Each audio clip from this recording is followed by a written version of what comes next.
نماز میں عام حالات میں ایک پوزیشن نہیں ہے اور وہ لیٹنے کی، اور لیٹنا آرام پسندی اور آرام طلبی کی علامت ہے۔ انسان سونے کے وقت لیٹتا ہے، اور جب سو جاتا ہے تو اس کے عقل، شعور اور باقی چیزیں کام کرنا چھوڑ دیتی ہیں۔ اس وقت انسان کی مکمل بے بسی کی علامت ہوتی ہے۔ اس وقت انسان پھر نافرمانی کا کوئی کام کر نہیں سکتا، اسے نماز میں لٹایا نہیں گیا، باقی ہر حال میں جھکایا بھی گیا، ناک کی لکیریں نکلوائی گئی، پیشانی زمین پہ رکھی گئی، ہاتھ زمین پہ رکھوائے گئے، اور اس طرح رکھوائے گئے کہ کہا کتے کی طرح پھیلاؤ مت، ان کو اٹھا کے رکھو تاکہ پوری طرح سر جھک جائے۔ جب آپ ہاتھ پھیلا لیتے ہیں، کونیاں نیچے ٹکا لیتے ہیں، تو سر کے اندر یا پیشانی کے اندر وہ عاجزی نہیں آتی، وہ جھکاؤ نہیں آتا۔ پھر نماز کے اندر آپ سینے پہ ہاتھ باندھتے ہیں۔ سینے پہ ہاتھ باندھنا، دل پہ ہاتھ رکھنا، عاجزی، ادب کا مظاہرہ کرنا ہے، اور اس بات کا سمبل ہے کہ یا اللہ ہم ہاتھ باندھے پوری طرح تیری اطاعت کے لیے تیار ہیں۔ ہاتھ باندھ کے تیرے سامنے عہد کرتے ہیں، ایاک نعبد و ایاک نستعین، ہمارے دل کے خیالات اور خواہشات اور سب کچھ تیرے نام وقف ہے۔ پھر نماز میں ہم ہاتھ اٹھاتے ہیں سب سے پہلے اللہ اکبر کہہ کے، ہینڈز اپ، سر تسلیم خم، کچھ بھی نہیں، سب کچھ چھوڑ دیا، اس دنیا سے بھی اعلان برات اور دنیا کے ہر کام سے، ہر ایک سے منہ موڑ کے اللہ کی طرف۔ اللہ اکبر، آپ خود سوچیں، اللہ اکبر کہتے ہوئے جب انسان اپنے ہاتھ اٹھاتا ہے تو یہ ہینڈز اپ ہونے کی علامت ہے کہ میں بے بس ہوں، تیرے سامنے کوئی بھی چیز، میرے ہاتھ خالی ہے، خالی ہاتھ آیا ہوں، اور عاجز ہوں، اطاعت گزار ہوں، فرما بردار ہوں، جو کہے گا مانوں گا۔ اور آخری ایکشن نماز میں سلام ہوتا ہے۔ ابتدا ہوتی ہے اللہ اکبر سے اور انتہا ہوتی ہے سلام پر۔ سلام پر انسان کی گردن بھی موو کرتی ہے، رائٹ اور لیفٹ، گویا تمام جسم اللہ کی اطاعت میں ایک دفعہ ہل چکا ہوتا ہے۔ اور جب انسان اپنی دائیں طرف سلام کرتا ہے تو پوری دنیا والوں کے لیے امن کا پیغام دیتا ہے، میسج دیتا ہے۔ بائیں طرف کرتا ہے تو پوری دنیا والوں کے لیے امن کا پیغام دیتا ہے، السلام علیکم، تم سب پر سلامتی ہو اور تم سب پر سلامتی ہو، میرے ہاتھ اور میرے زبان اور میرے اعمال سے تم سب محفوظ رہو۔ ایک نقطے پہ غور کیجئے، اللہ چاہتا تو یہ ایکشن کروائے بغیر یہ سب کچھ ہم سے کہلوا دیتا، لیکن آپ نے دیکھا ہوگا کہ بچوں کو بعض اوقات پوئمز پڑھوائی جاتی ہیں جو ویسے ہی رٹوا دی جاتی ہیں، اور بعض پوئمز ہوتی ہیں ایکشنز کے ساتھ۔ دونوں میں کیا فرق ہے؟ بہت بڑا فرق ہے۔ جب انسان جسمانی حرکات کے ساتھ کھڑے ہو کر، بیٹھ کر، سجدے میں جا کر، رکوع میں جھک کر، گردن موڑ کر، ہاتھ اٹھا کر اللہ کا نام لیتا ہے، تو گویا اپنے صرف زبان سے نہیں، صرف دماغ سے نہیں، صرف خیالات سے نہیں، اپنے جسم کے ساتھ، اپنے ایکشنز کے ساتھ یہ ثابت کر رہا ہے کہ وہ اللہ ہی کا بندہ ہے اور اللہ کی اطاعت میں ہر طرح سے سرگرم عمل رہے گا۔ پھر آپ دیکھیں کہ نماز میں چلنا نہیں ہوتا، چلنا منع ہے، نماز میں بولنا منع ہے، نماز میں کھانا پینا منع ہے۔ اس سے کیا پتہ چلتا ہے کہ یا اللہ تیری خاطر میں بھوک کی قربانی دے سکتا ہوں، تیرے لیے میں اپنی بھوک قربان کر سکتا ہوں۔ بولتا نہیں، بولنے کی خواہش بھی ایک بڑی شدید خواہش ہوتی، خصوصاً خواتین میں۔ چپ رہنا بہت مشکل ہوتا ہے، بولنا بہت پسندیدہ ہوتا ہے۔ تو نماز میں انسان بولنا منع ہے، بول نہیں سکتے۔ ایک لفظ بھی کہا نماز ختم، ایک دانہ بھی چبایا تو نماز ختم، ایک گھونٹ پانی بھی پیا تو نماز ختم، نہیں، کچھ بھی نہیں، کچھ چکھا بھی تو نماز ختم۔ پھر چلنا منع ہے، گویا خود اپنے آپ کو قید کرتے ہیں ایک جگہ پر روک لیتے ہیں کہ اللہ تیری نافرمانی میں کوئی قدم نہیں اٹھے گا۔ لا تقدموا بین یدی اللہ ورسولہ کی عملی تفسیر کہ اللہ اور اس کے رسول کے آگے پیش قدمی نہ کرو، آگے نہ بڑھو۔ میں اپنی چوائس کے ساتھ جس جگہ کھڑا ہوں اسی جگہ کھڑا ہوں، دنیا ادھر سے ادھر ہو جائے، میں مکمل استقامت کے ساتھ تیرے ہی آگے کھڑا ہوں، میں یہاں سے ہلوں گا نہیں، کیونکہ اللہ نے منع کر دی یہاں سے نہیں ہلنا، یہیں کھڑے رہو، اسی جگہ رہو۔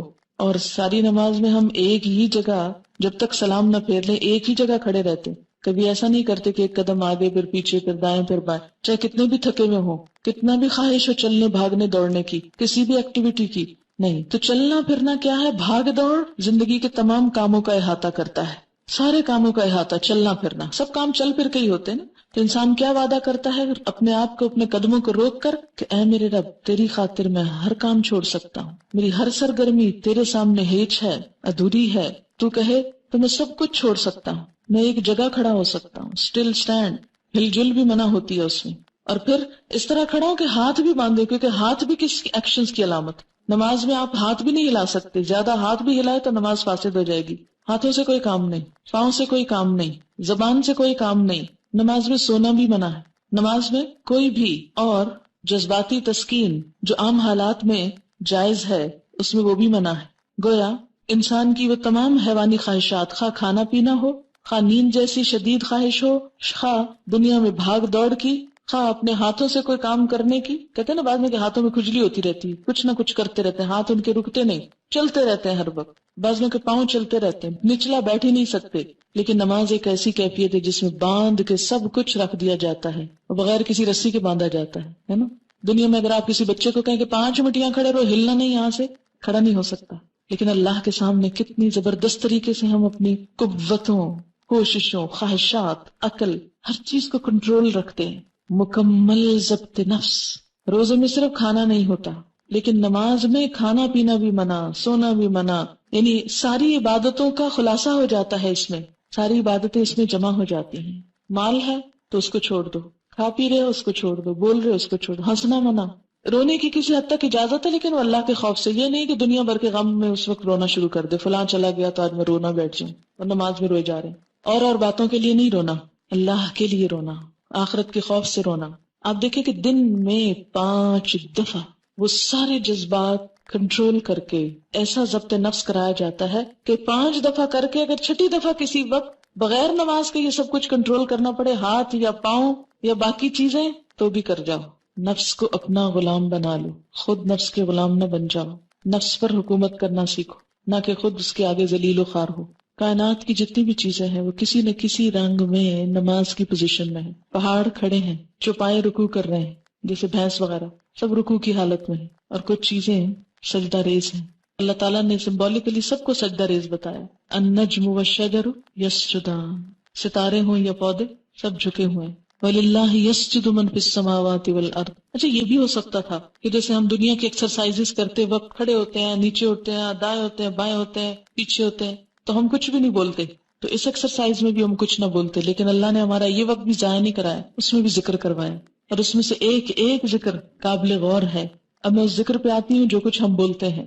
نماز میں ہم سب سے پہلے نیت کرتے ہیں. نیت کے بغیر کوئی نماز نہیں ہوتی.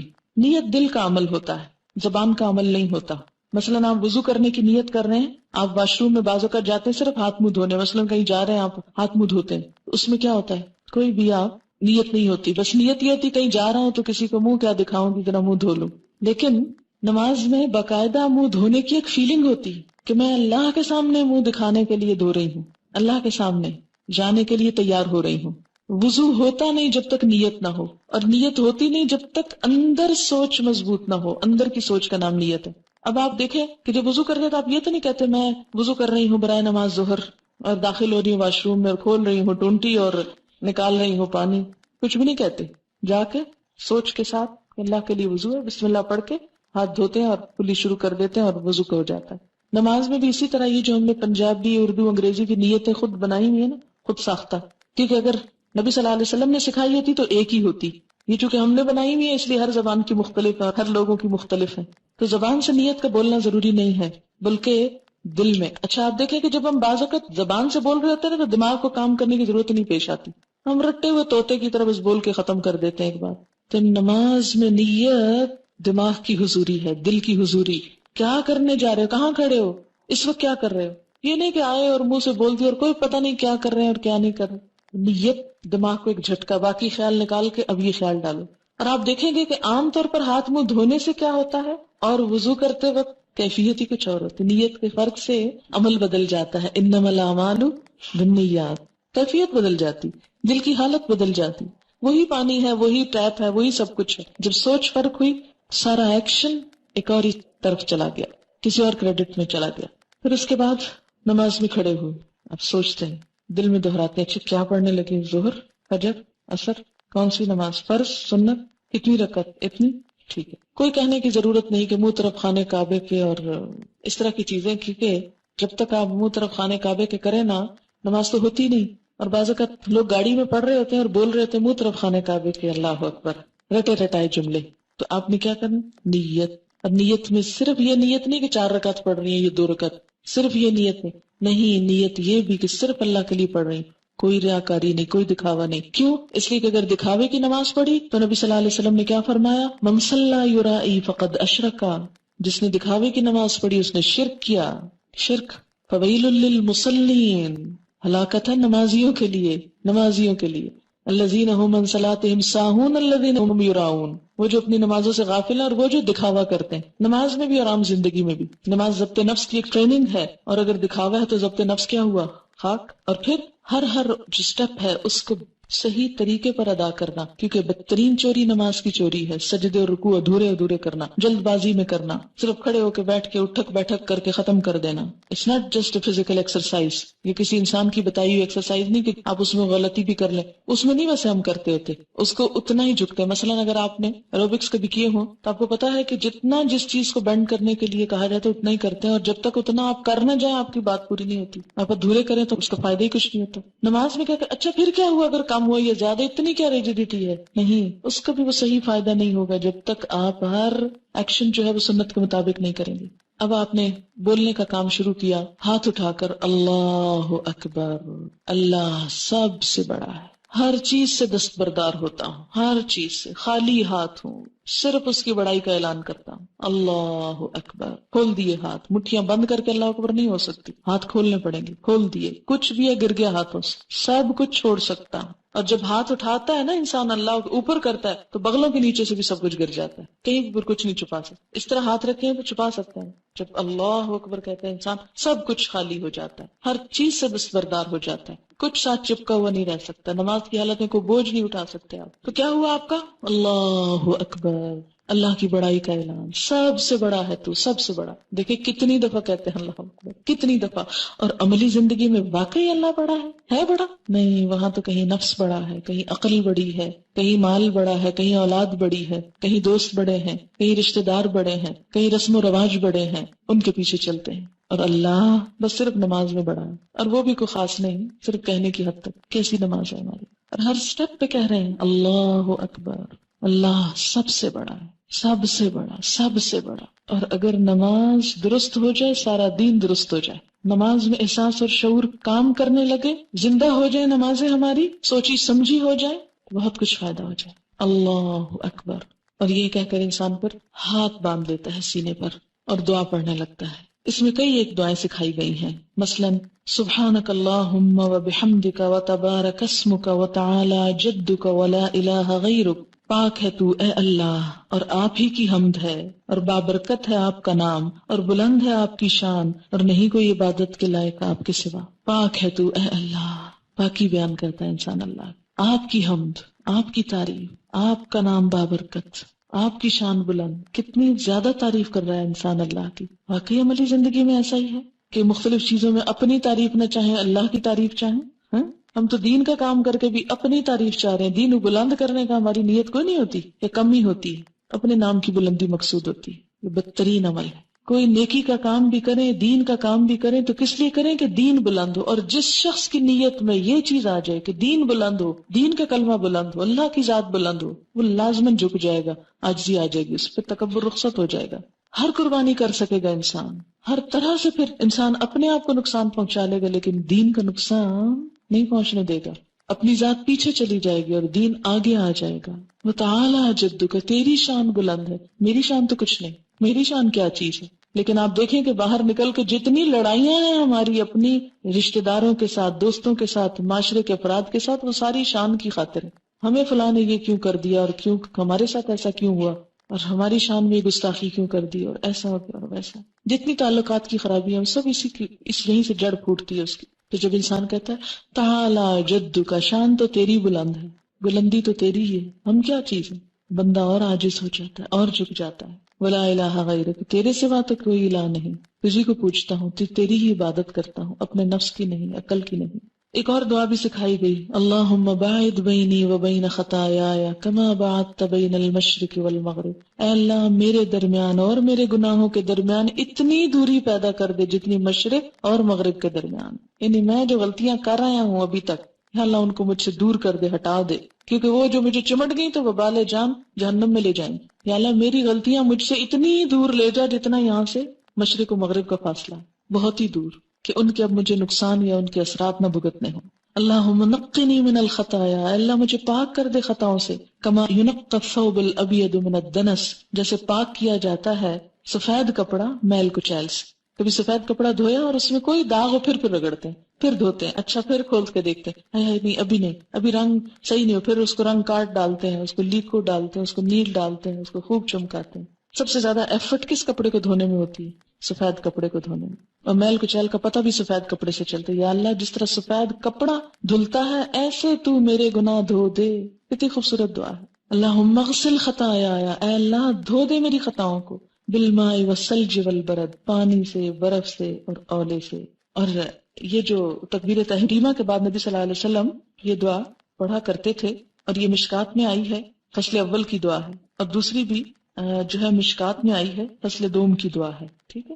یعنی زیادہ صحیح حدیث چاہیے پہلی والی ہے، دوسری بھی پڑھی جا سکتی ہے، لیکن عموماً ہم دوسری والی پڑھتے ہیں، جبکہ پہلی والی کا بھی مفہوم بہت خوبصورت ہے۔ بہت سے لوگ صرف تعصب کی وجہ سے کہ نہیں چونکہ ہمیں بچپن میں ہی سکھائی گئی اس لیے صرف دوسری ہی دعا پڑھتے ہیں، جبکہ اس کے علاوہ بھی دعائیں ہیں۔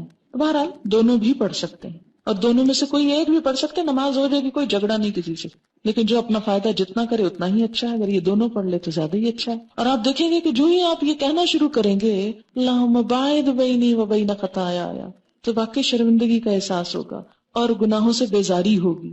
پھر اس کے بعد اعوذ باللہ من الشیطان الرجیم، اللہ تیری پناہ میں آتا ہوں شیطان مردود سے، جو میرا پیچھا نہیں چھوڑتا، جو مجھے ہر وقت تھکائے ہوئے، ستائے ہوئے ہے، بہکائے ہوئے ہے۔ بسم اللہ الرحمن الرحیم، اللہ کے نام کے ساتھ جو بڑا ہی مہربان ہے، بڑا رحم کرنے والا ہے۔ میں اس عبادت کا آغاز کرتا ہوں۔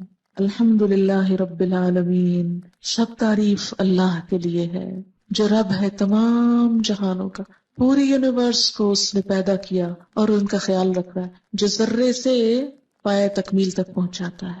پہاڑ کی اصل بھی ذرہ ہے، پانی کی اصل بھی قطرہ ہے، سمندر کی اصل بھی ذرہ ہے، درخت کی اصل بھی بیج ہے، انسان کی اصل بھی نطفہ ہے۔ ہر جو بڑی بڑی چیز ہم کو نظر آتی ہے یہ اصل میں کیا تھی؟ بہت چھوٹی حقیر۔ اس رب کا کمال یہ ہے کہ اس نے حقیر چیز کو اتنی شان دے دی، اتنا بڑا کر دیا۔ رب العالم، رب جو ذرے سے کمال تک پہنچائے، جو ذرے کو چمکا ڈالے، اسے اہمیت دے دے۔ ہم کیا چیز تھے؟ وہ رب جس نے ہم حقیر پانی کا ایک چھوٹا سا کیڑا جس کا کوئی نام نہ تھا، لم یکن شیئا مذکورا، اسے رب نے اتنا بڑا کر دیا، ایک بولنے، سننے، دیکھنے والا، عقل استعمال کرنے والا اور بڑی بڑی باتیں کرنے والا بنا دیا۔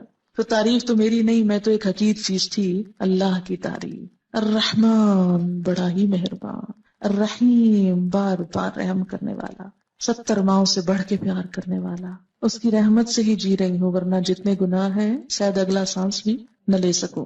مالک یوم الدین، جزا سزا کے دن کا مالک، بدلے کے دن کا مالک۔ مالک یوم الاخرہ نہیں کہا گیا، مالک یوم الدین کہا گیا، بدلے کا دن، بدلے کا دن۔ اگر دنیا میں کسی دن کو آپ دیکھیں، بڑے دن منائے جاتے ہیں، مناتے ہیں نا، آج خواتین کا دن ہے، آج مزدوروں کا دن ہے، اور آج بچوں کا دن ہے، اور پولیو کا دن ہے، اور کسی ایک دن میں کہا جائے اگر آج بدلے کا دن ہے تو کیا حالت ہو؟ بدلے کا دن، قیامت کی سب سے بڑی مشکل ہی تو یہ ہے کہ وہ بدلے کا دن ہے۔ کون سا بدلہ؟ اچھا بدلہ بھی، جزا بھی اور سزا بھی، دونوں ہی چیزیں۔ من یعمل مثقال ذرۃ خیرا یرا ومن یعمل مثقال ذرۃ شرا یرا، نیکی کا ذرہ بھی جا دیکھے گا انسان، اور برائی کی حالت بھی جا دیکھے گا۔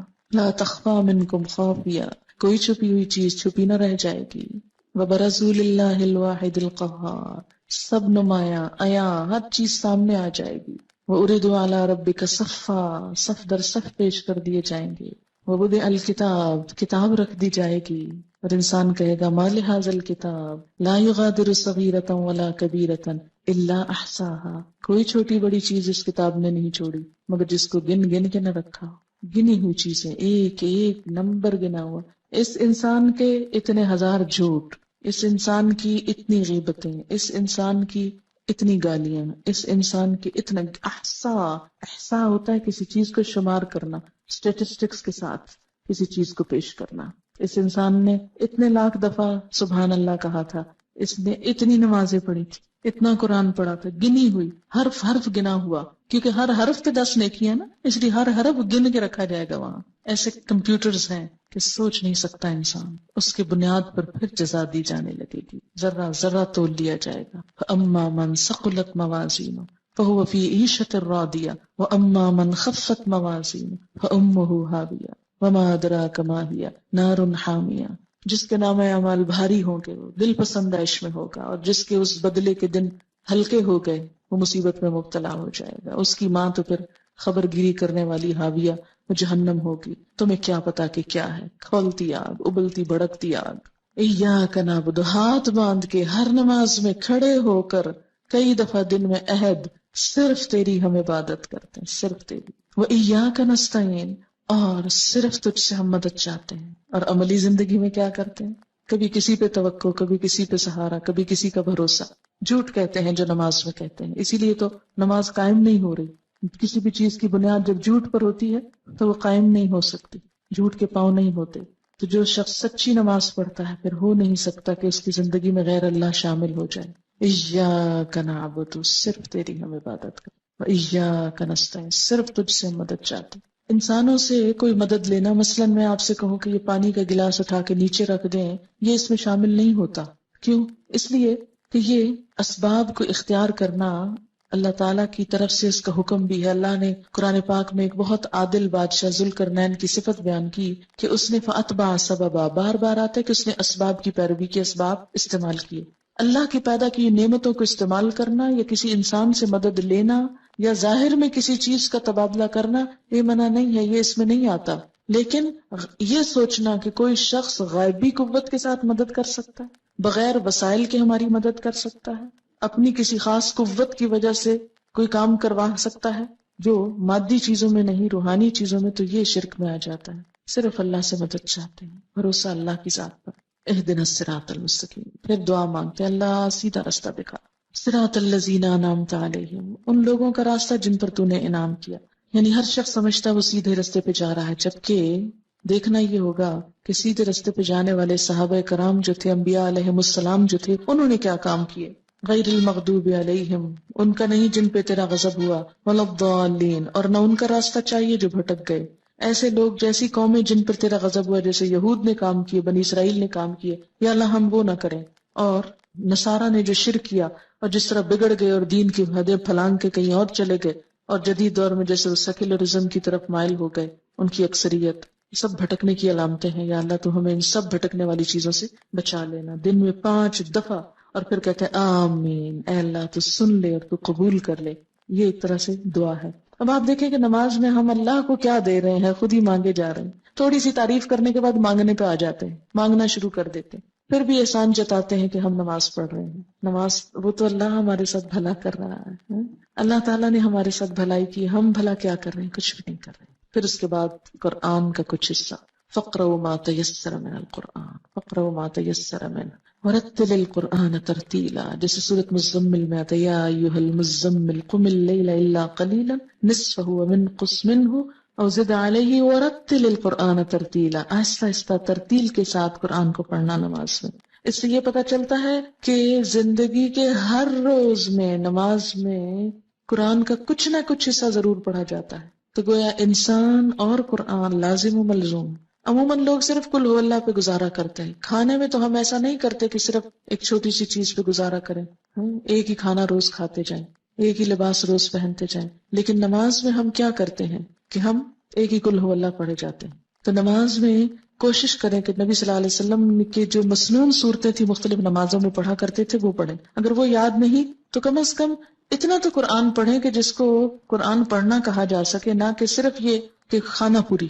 اور پھر جب آپ نماز میں قرآن پڑھیں گے اور سمجھ کر پڑھیں گے اور سمجھ کر سنیں گے، جیسے رمضان آ رہا ہے اور عمرے وغیرہ پہ جانے کی آپ کو توفیق ہو، تو آپ دیکھیں گے کہ نماز کی حالت میں قرآن کا پڑھنا اور سننا ایک اور ہی لطف دیتا ہے، ایک اور ہی مزہ دیتا ہے، ایک اور ہی حیثیت رکھتا ہے. اور سب سے زیادہ ثواب بھی اس قرآن کے پڑھنے کا ہے جو نماز میں پڑھا جاتا ہے. اس لیے خوش قسمت ہے وہ لوگ جنہیں حفظ و قرآن اور وہ نمازوں میں اس کو حاضر کریں، اور جن کو نہیں وہ اس کے لیے کچھ نہ کچھ کوشش کریں. اور آپ سب کے لیے میں یہ کہوں گی جو لوگ اب فارغ ہو کے جا رہے ہیں، ہمارے پچھلے سال کی ایک اسٹوڈنٹ تھی، ان کا جب کورس ختم ہو رہا تھا تو بہت اداس تھی، جیسے اکثر لوگ اداس ہوتے ہیں اس موقع پر. لیکن انہوں نے اپنی اداسی کو اور اس خلا کو کہ میں اب روز اتنا قرآن سنتی اور پڑھتی تھی، اب ایک دم میری زندگی میں خلا آ جائے گا، اتنا قرآن کے ساتھ تعلق، پھر کیا ہوگا؟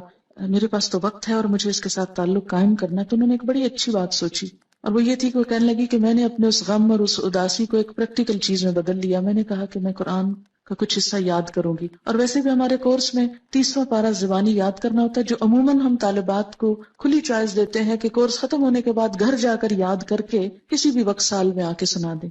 تو 30واں چونکہ ہماری طرف سے لازم تھا تو انہوں نے کیا کیا، جاتے ہی قرآن پاک چھوٹی چھوٹی صورتوں کے ساتھ یاد کرنا شروع کر. اب وہ کہتی تھی کہ جس طرح میں پہلے دن میں 10 دفعہ سبق ترجمے سے یاد کرتی تھی، اب میں نے کیا کیا، 10 نہیں 20 دفعہ ایک ایک آیت پڑھتی تھی. جب آیت یاد ہوتی پھر 2 آیتیں ملا کے 20 دفعہ کرتی. پھر اسی طرح پہلے یہ ہوتا کہ جب کوکنگ کر رہے ہیں تو قرآن پڑھ رہے ہیں، تو اب بھی میرا روٹین ہوتا تھا کہ اس وقت بھی قرآن پڑھ رہے ہیں. کہتی ڈرائیونگ کر رہی ہوتی تھی تو لائٹس پہ گاڑی رکتی تھی تو فوراً قرآن اٹھاتی اور سورت کو یاد ویسے پڑھتی رہتی، اور پھر کیا کرتی، تھوڑی سی جہاں سے بھولتی وہاں سے سپارہ دیکھ کے یاد کری. پھر کہتی کہ میں نے ایک حافظہ کا بندوبست کیا کہ جو مجھ سے سنتی تھی، کیونکہ میں سمجھتی تھی کہ اب اتنا زیادہ ہو گیا کہ میں خود سے نہیں کر سکی. قرآن سنانے سے ہی زیادہ یاد ہوتا ہے، غلطی نکلتی ہے تو پتہ چلتا ہے کہ کہاں کھڑے.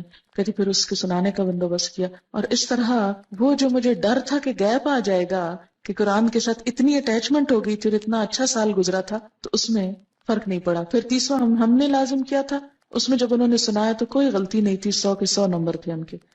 پھر اس کے بعد انہوں نے کیا کیا، خود اپنے اون پہ 29واں بھی، کیونکہ بچے ان کے بڑے ہیں، 2 ہیں، بڑے ہو چکے ہیں، کتنا گھر کا اتنا خاص کام نہیں. خود ڈینٹسٹ تھی، کام چھوڑ دیا فی الحال. اور اگر ڈینٹسٹ ہوں بھی اور پریکٹس کریں بھی تو آپ دیکھیں کہ آپ لوگوں کے دانت جوڑتے رہیں، توڑتے رہیں، نکالتے رہیں، ڈالتے رہیں اور ساتھ قرآن پڑھتے رہیں. میرے دانت میں ایک دفعہ تکلیف ہوگی تو میں ڈینٹسٹ کے پاس مجھے آدھا گھنٹہ بعض اوقات اس چیئر پہ بیٹھنا پڑتا تھا، اور وہ کسی نہ کسی نرس یا ادھر ادھر بات شات کرتے رہتے تھے. تو میں سوچتی کاش اس شخص کو قرآن آتا ہو یا اس کو قرآن کی سمجھ ہو یا کوئی اچھی باتیں، تو اس وقت یہ مریض کو اتنا لمبا لیکچر دے سکتا ہے کھڑے کھڑے باتوں میں. تو وہی بھٹی جھونکنے والے اور اس کی مثال پھر آ گئی نا، اچھے دوست اور اچھے ساتھی. جلیس کا لفظ کوئی بھی جو ساتھ بیٹھ جائے، صرف دوست نہیں، جو دلی دوست، کوئی بھی جو پاس بیٹھا ہو، اس کی مثال ہے وہ.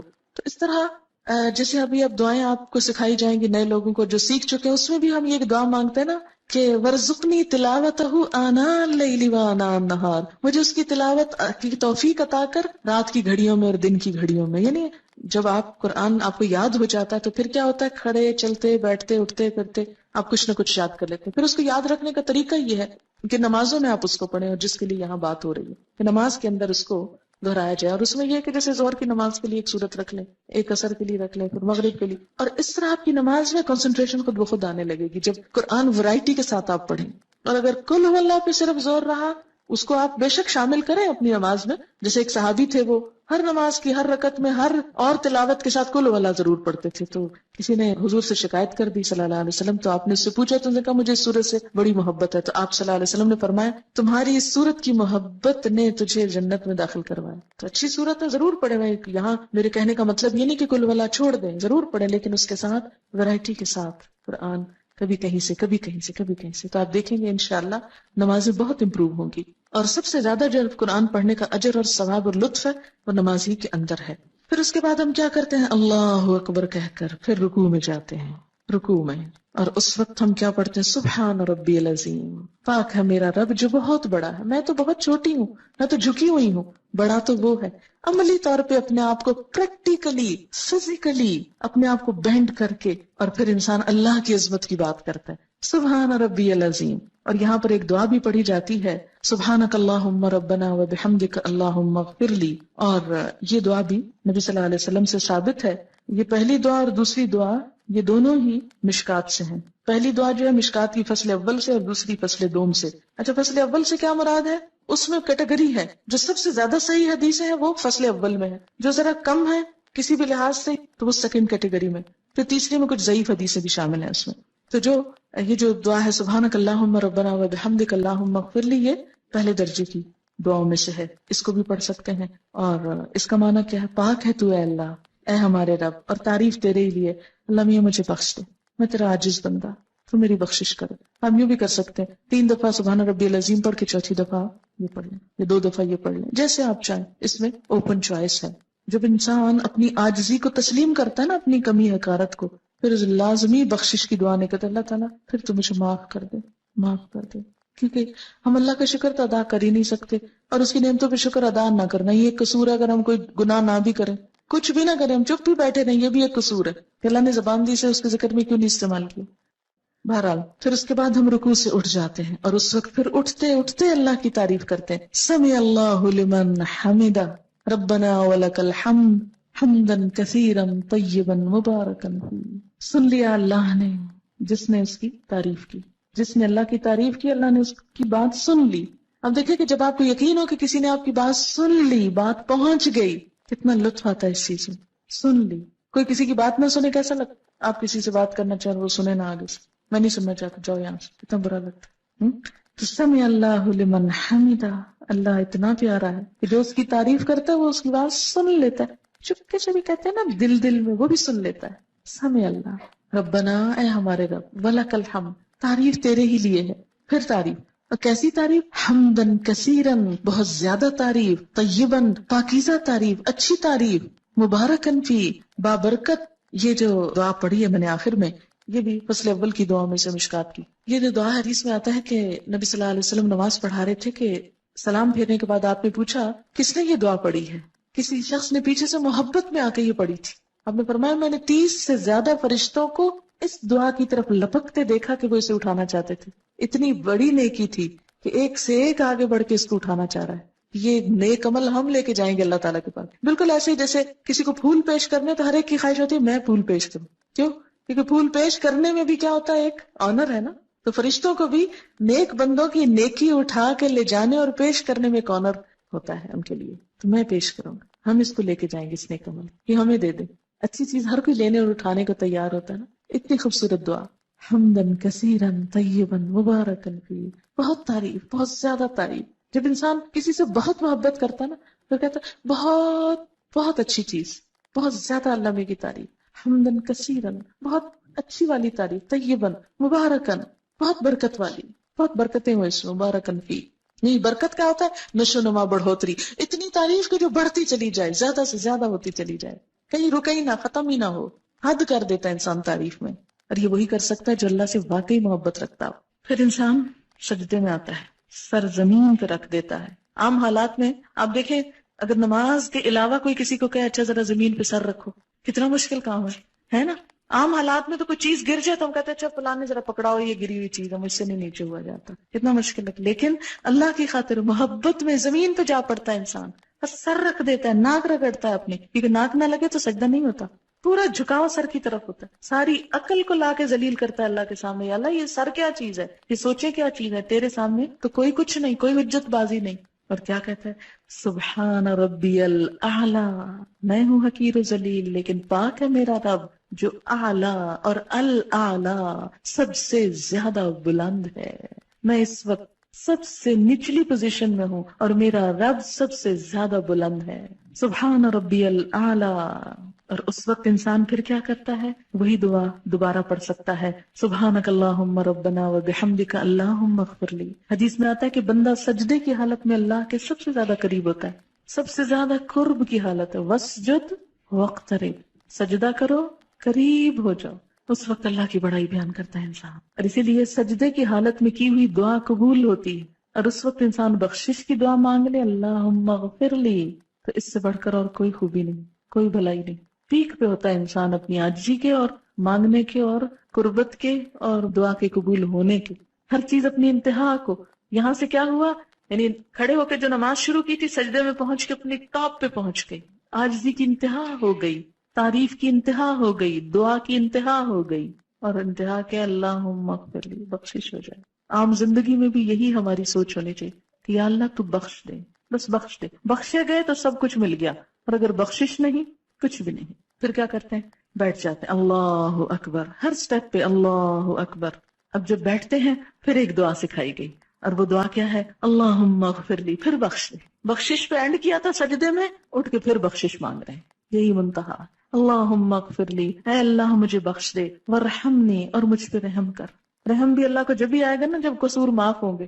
آپ کسی سے توقع رکھ سکتے ہیں کہ کوئی آپ کے ساتھ بھلا کرے جبکہ اس کا دل آپ کی طرف سے میلا ہو, کہ وہ آپ سے ناراض ہو, یا آپ نے اس کو ستایا ہوا ہو؟